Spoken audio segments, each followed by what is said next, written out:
I returned to Russia in November 1914, at the beginning of the First World War, after a long journey through Egypt, Ceylon, and India.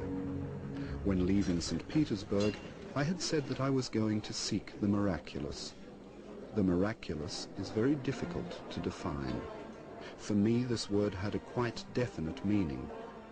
I had come to the conclusion a long time ago that there was no escape from the labyrinth of contradictions in which we live, except by an entirely new road, unlike anything hitherto known or used by us. I was unable to say where this new or forgotten road began. I already knew then, as an undoubted fact, that beyond the thin film of false reality there existed another reality from which, for some reason, something separated us.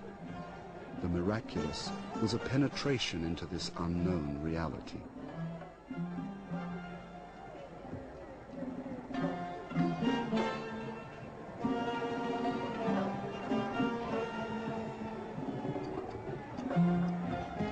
When I went away, I already knew I was going to look for a school or schools.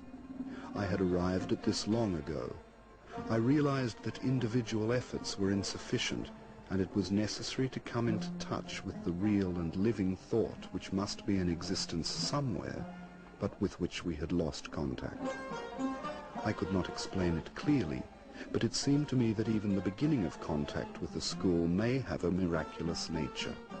I imagined, for example, the possibility of making contact with schools of the distant past, with schools of Pythagoras, with schools of Egypt, with the schools of those who built Notre Dame, and so on.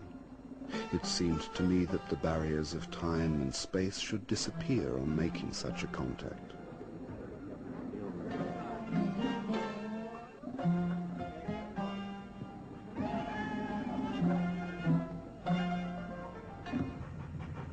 Soon after my return to St. Petersburg in February and March 1915, I gave public lectures on my travels in India.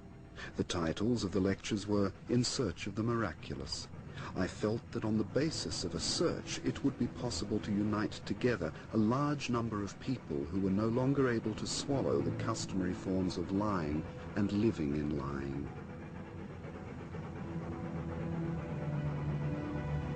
Later, I went to Moscow and started with editorial work in the newspaper for which I had written from India.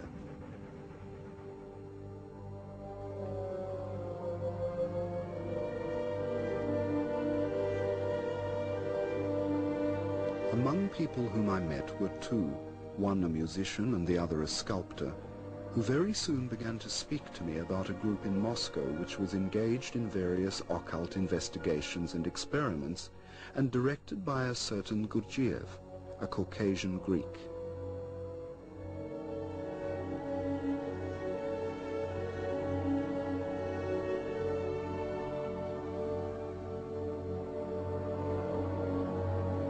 Because of my previous experience, it was only after the persistent efforts of one of my new acquaintances that I agreed to meet Gurdjieff and have a talk with him.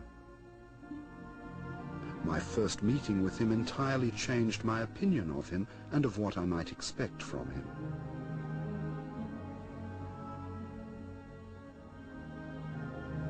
I remember this meeting very well. I saw a man who astonished me because he seemed completely out of the place and its atmosphere. I was still full of impressions of the East, and this man with the face of an Indian Raja or an Arab sheikh, whom I at once seemed to see in a white burnous or a gilded turban, was sitting in that small cafe.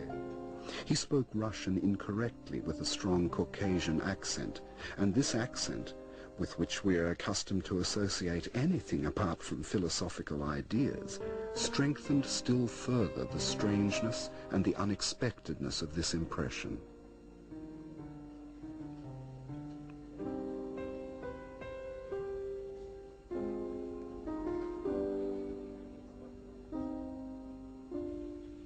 I was deeply interested in everything he said. I felt in it some new points of view, unlike any I had met with before. He invited me to go with him to a house where some of his pupils were gathering. On the way, He told me how the war had interfered with many of his plans. Many of his pupils had gone with the first mobilization. Once or twice he mentioned his journeys in the East and the existence of the ancient knowledge. I could not make out exactly where he had been. I mentioned to him my intention of going to the East again. Even if you found schools, you would find only philosophical schools, he said. There are only philosophical schools in India. It was divided up in that way long ago. In India there was philosophy, in Egypt theory, and in present-day Persia, Mesopotamia, and Turkestan practice. But you do not understand clearly what I mean by philosophy, theory, and practice. These words must be understood in a different way, not as they are usually understood. But how did you study? I asked him. I was not alone. There were all kinds of specialists among us. Everyone studied on the lines of his particular subject. Afterwards, when we got together, we put together everything we had found. And where are your companions now? Some have died, some are working, some have gone into seclusion. This word from the monastic language, heard so unexpectedly, gave me a strange and uncomfortable feeling. One was struck by a great inner simplicity and naturalness in him, which made one completely forget that he was, for us, the representative of the world of the miraculous and the unknown. Though he did not say it loudly, he gave me to understand that he would accept me as one of his pupils if I expressed the wish.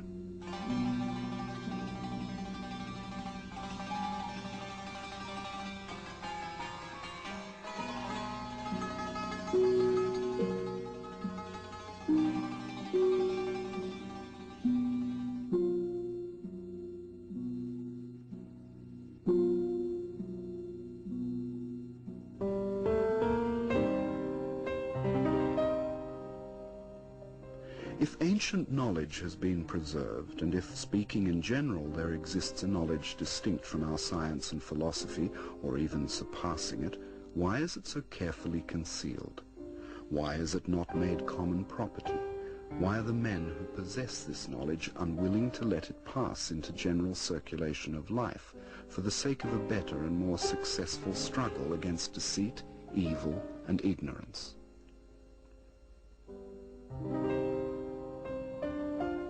He answered, the crowd neither wants nor seeks knowledge, and the leaders of the crowd, in their own interests, try to strengthen its fear and dislike of anything new and unknown.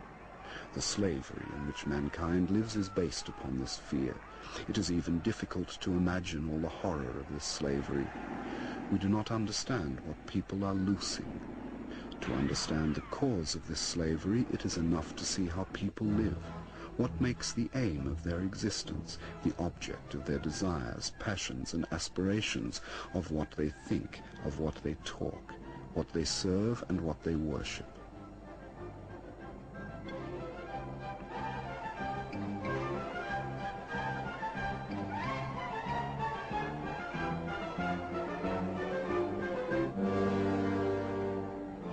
I remembered that a few days before this talk, I had seen two enormous lorries loaded to the height of the first floor of the houses with new unpainted wooden crutches. For some reason, I was very much struck by these lorries. In these mountains of crutches, for legs which were not yet cut off, was a particularly cynical mockery of all the things with which people deceive themselves. "What do you expect?" said Gurdjieff. "People are machines. Machines have to be blind and unconscious. They cannot be otherwise, and all their actions have to correspond to their nature. Everything happens. No one does anything. Progress and civilization, in the real meaning of these words, can appear only as a result of conscious efforts. They do not appear as a result of unconscious mechanical actions. And what conscious effort can there be in machines? And if one machine is unconscious, then 100 machines are unconscious, and so are 1,000 machines, or 100,000, or 1,000,000. And the unconscious activity of 1,000,000 machines must necessarily result in destruction and extermination. It is precisely in unconscious, involuntary manifestations that all evil lies. You do not understand yet and cannot imagine all the results of this evil, but the time will come when you will understand.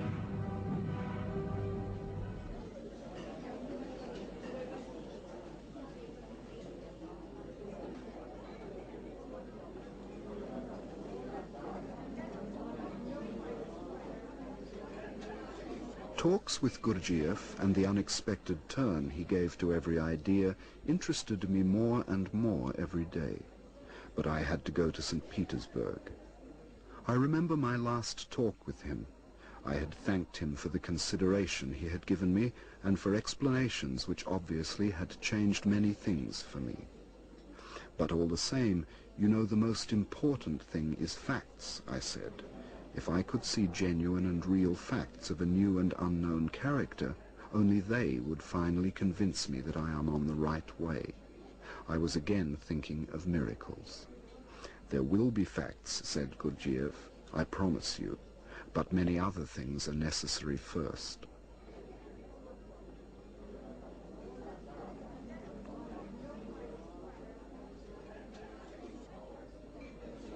I did not understand his last words then. I only understood them later when I really came up against facts, for Gurdjieff kept his word.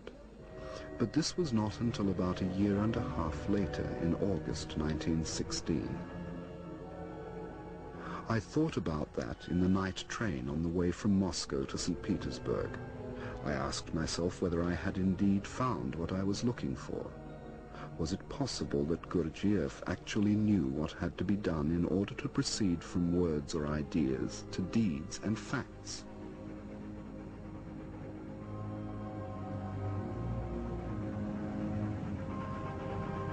I was still not certain of anything, nor could I formulate anything precisely, but I had an inner conviction that something had already changed for me and that now everything would go differently.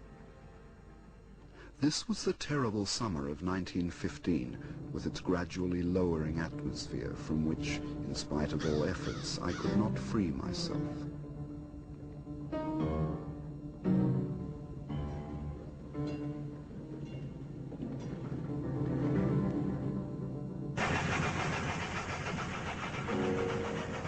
One day, it was already autumn, Gurdjieff telephoned me.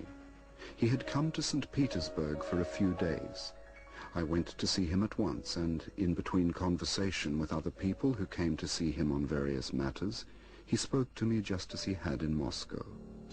After January 1916, he began to visit St. Petersburg regularly every fortnight, sometimes with some of his pupils from Moscow. From among those who came to our lectures, a small group of people was gradually formed who did not miss a single opportunity of listening to Gurdjieff and who met together in his absence. This was the beginning of the first St. Petersburg group. The war was now being waged on Russian territory and was coming nearer to us.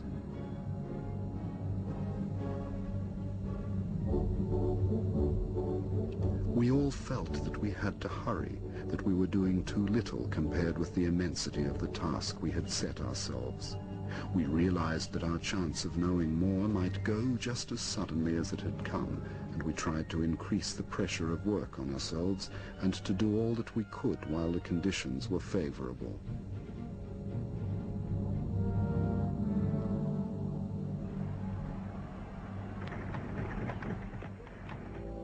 The next lecture began with the words, "Know thyself." These words, said Gurdjieff, which are generally ascribed to Socrates, actually lie at the basis of many systems and schools far more ancient than the Socratic. The modern man of our times, even a man with philosophic or scientific interests, does not realize that the principle, "Know thyself," speaks of the necessity of knowing one's machine, the human machine. A man does not know himself.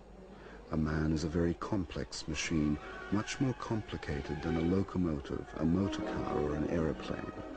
People know nothing, or next to nothing, about the structure, the working, and the possibilities of the machine.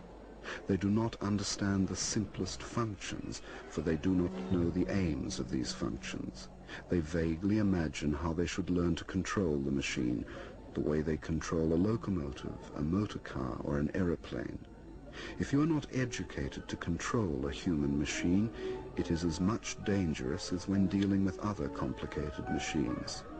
But it is clear to everyone when planes, cars, or locomotives are in question. But they rarely think of that when considering people generally or individually.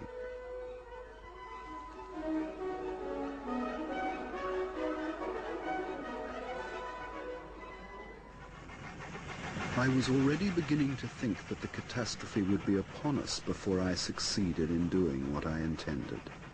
My thoughts very often returned to the Moscow talks. Several times when things became particularly difficult, I said to myself, I will give up everything and go to Gurdjieff in Moscow. And at this thought, I always felt easier.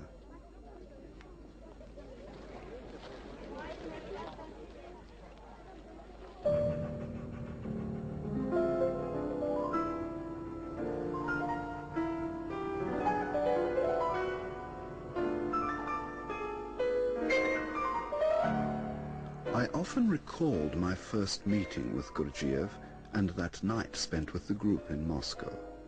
Then I was prepared to give the final judgment of Gurdjieff and his pupils. But something had stopped me. Now that I realize how important these ideas are, I became almost terrified at the thought of how easily I could have known nothing whatever of Gurdjieff's existence, how I could have again lost sight of him, if I had not asked then whether I could see him again.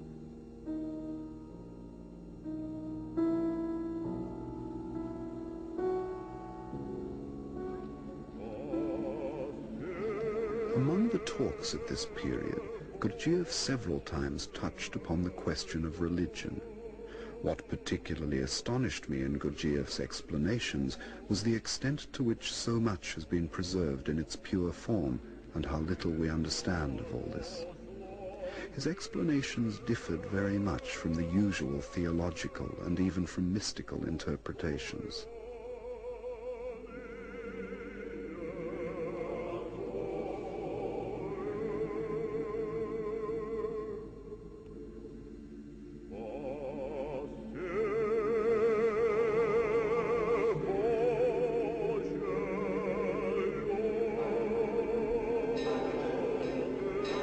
Christianity forbids murder, yet all that the whole of our progress comes to is progress in the technique of murder and progress in warfare.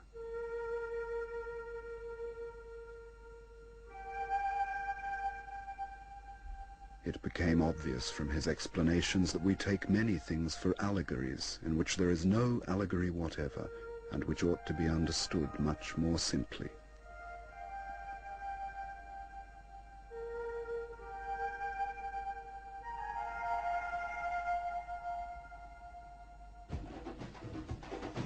What he said before about the Last Supper serves as a good example of this.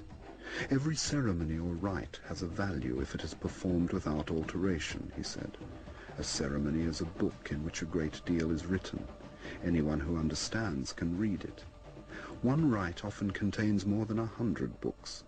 For instance, in all the denominations of Christianity, a great part is played by the tradition of the Last Supper of Christ and his disciples. To understand what took place at the Last Supper, it is first of all necessary to know certain laws. Christ knew that he must die. It had been decided thus beforehand. He knew it, and so did his disciples. And each one knew what part he had to play. But at the same time they wanted to establish a permanent link with Christ. And for this purpose he gave them his blood to drink and his flesh to eat.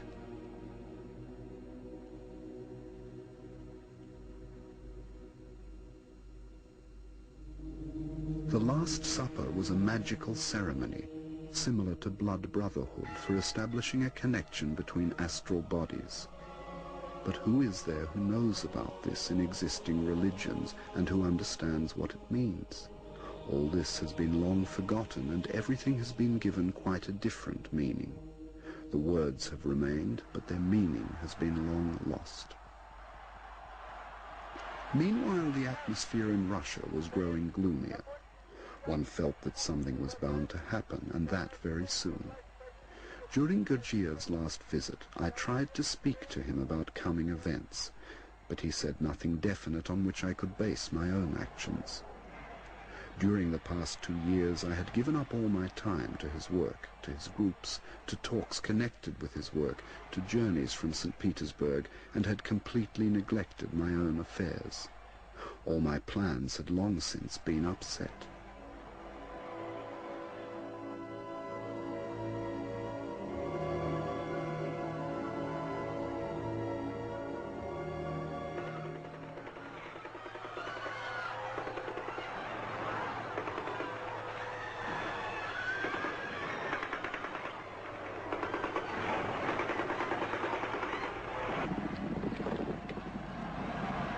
Finally, the great bloodless revolution took place. That was the most absurd and blatant lie that could have been thought of. But the most extraordinary thing of all was that people who were there on the spot, in the center of everything that was happening, could believe in this lie. And in the midst of all the murders could speak about a bloodless revolution. I was surprised by our intelligentsia, who from patriots immediately became revolutionaries and socialists. Even the Novoye Vremya suddenly became a socialist paper. And for the people, the word Tsar had lost all significance. The word still had a great significance for the army and the bureaucratic machine, but the abdication of the Tsar was bound to destroy the whole machine. Russia was in turmoil. After Gurdjieff's departure, up to the time of the revolution, we only got news of him from Moscow once or twice. It was a week after the revolution that I collected the principal members of our group and put before them my views on the situation. I said that, in my opinion, there was no sense in staying in Russia anymore, and that we had to go abroad. Soon after the meeting, I received a postcard from Gurdjieff, written a month before in the train on the way from Moscow to the Caucasus, which had been lying all the time at the post office because of prevailing disorders. It was evident from the postcard that he had left Moscow before the revolution and knew nothing of the events. Meanwhile, time was passing. It was already early in June when I received a telegram from Gurdjieff asking me to come to Alexandropol. In 2 days I left St. Petersburg.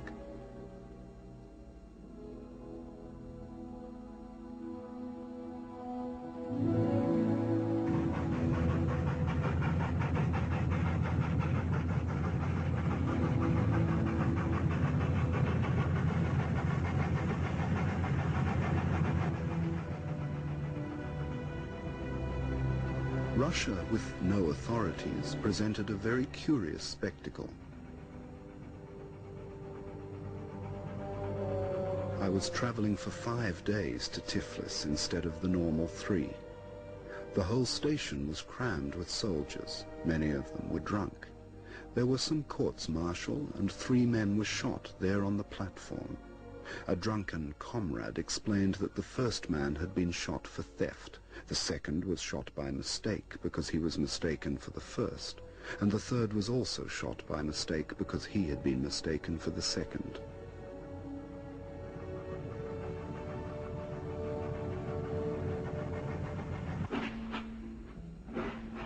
I had to stay the day in Tiflis. The train to Alexandropol went in the evening only.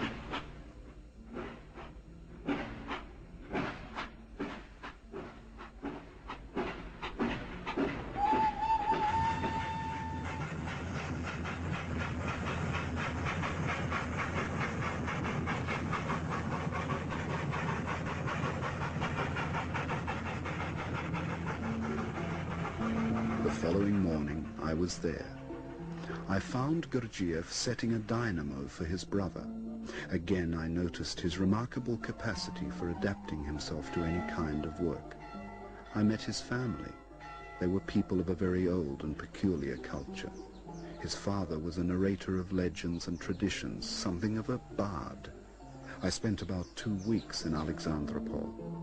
One fine day, Gurdjieff said that I would be going to St. Petersburg.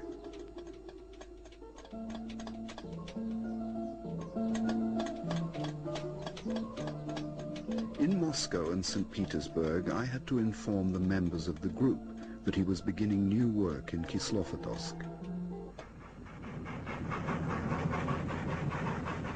The papers which I got on the way were full of news about shooting in the streets of St. Petersburg. Those were the Bolsheviks who were shooting into the crowd. They were trying their strength. In Moscow, I managed to see a few people while waiting for the night train to St. Petersburg, and I passed on to them what Gurdjieff had said. Then I went to St. Petersburg and passed on the message to our groups. In 12 days, I was again on the train to the Caucasus. In Pyatigorsk, I learned that Gurdjieff was not living at Kislovodsk, but at Essentuki, and in 2 hours' time I was with him in a small country villa.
We spent 6 weeks in Essentuki.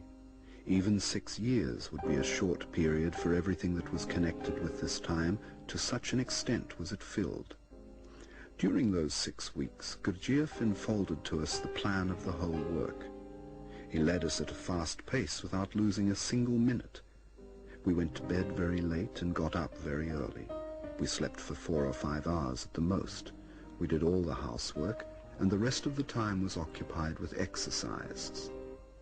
All the ideas we had come to know up to that time brought us face to face with a whole series of questions connected with the practical realization of work on oneself.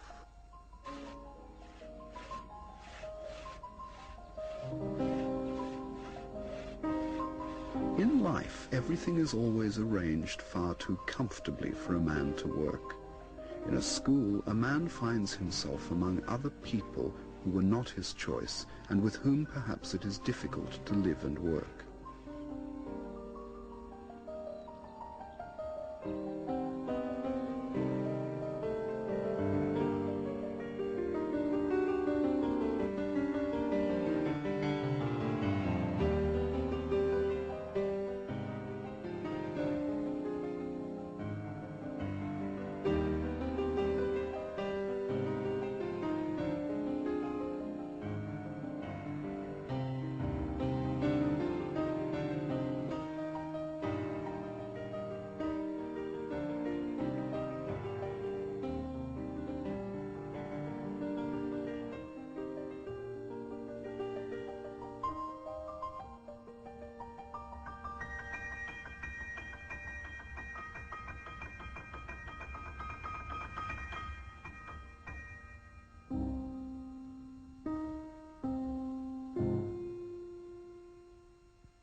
The short Essentuki summer was drawing to a close. We had begun to think of the winter and to make various plans. And suddenly everything changed, for a reason that seemed to be accidental and which was the result of friction between certain members of our group. Gurdjieff announced that he was dispersing the whole group and stopping all work. At first we simply did not believe him, thinking he was putting us to a test. All of us announced that we would follow him wherever he went. Gurdjieff consented to this, but he said that we had to look after ourselves and that there would not be any work, no matter how much we counted on it. All this surprised me very much. I considered the moment most inappropriate for acting, and if Gurdjieff was serious, then why had the whole business been started? I don't know why, but from this moment there began in me the separation between Gurdjieff and his ideas. Until then I had not separated them. My personal position in Gurdjieff's work began to change. For a whole year something had been accumulating, and gradually I began to see that there were many things I could not understand, and that I had to go.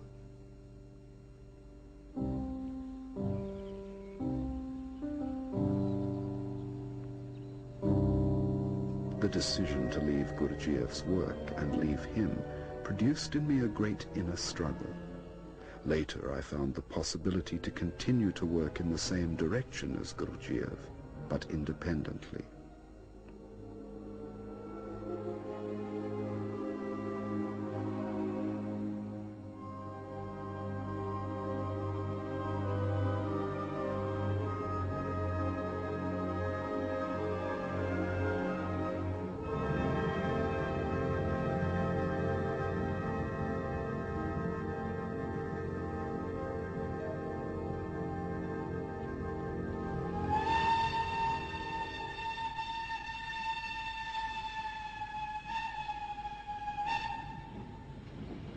Soon afterwards I managed to leave for Constantinople.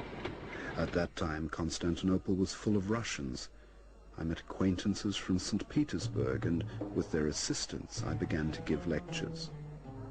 I got no letters from Gurdjieff, but I was sure he would come to Constantinople. He actually arrived in June with a fairly large company. I was very glad to see Gurdjieff, and to me personally it seemed then that, in the interests of the work, all former difficulties should be set aside, and that I could work with him as in St. Petersburg. I brought Gurdjieff to my lectures and handed over to him all the people who came to my lectures, particularly the small group of about 30 people that I worked most with. Everything was very interesting for me. Gurdjieff often came to see me. We went together through the Constantinople bazaars. We went to the Mehlevi dervishes, and he explained something to me that I had not been able to understand before. And this was that the whirling of the Mehlevi dervishes was an exercise for the brain based upon counting, like those exercises that he showed to us in Essentuki.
In August 1921, I went to London, where I gave lectures in continuation of the work in Constantinople.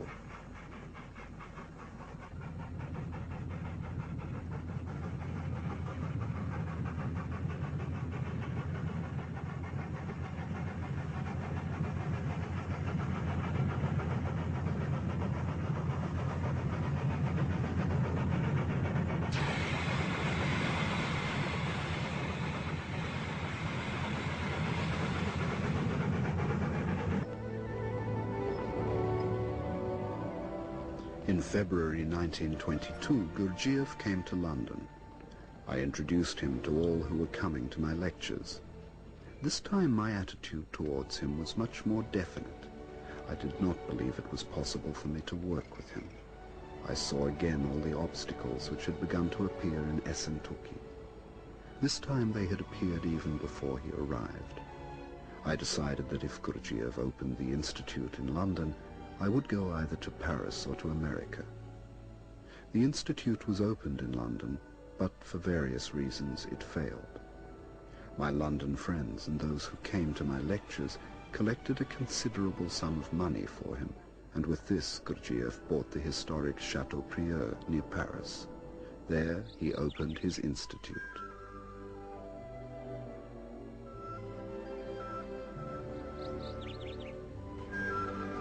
A very interesting and animated work was proceeding there. A lot of new and interesting things. Dances of dervishes and the music were held for the first time in Europe. Everyone was impressed who had the opportunity to see and hear that.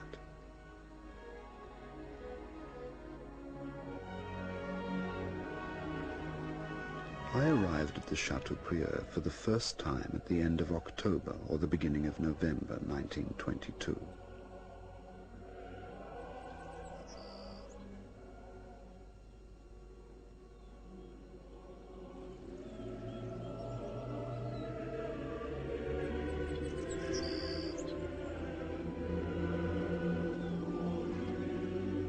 I remember one talk with Miss Catherine Mansfield, who was then living there. She already seemed to me to be halfway to death, and I thought that she was fully aware of that. But with all this, one was struck by the striving in her to make the best use, even of those last days, to find the truth whose presence she clearly felt, but which she was unable to touch.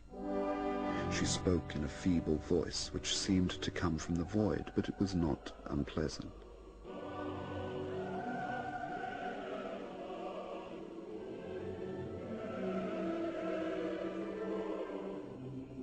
I know that this is true, and that there is no other truth.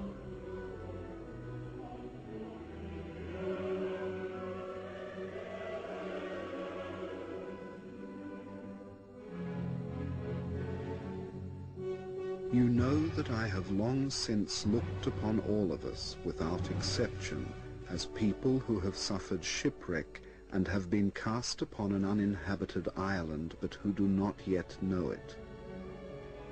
But these people here know it.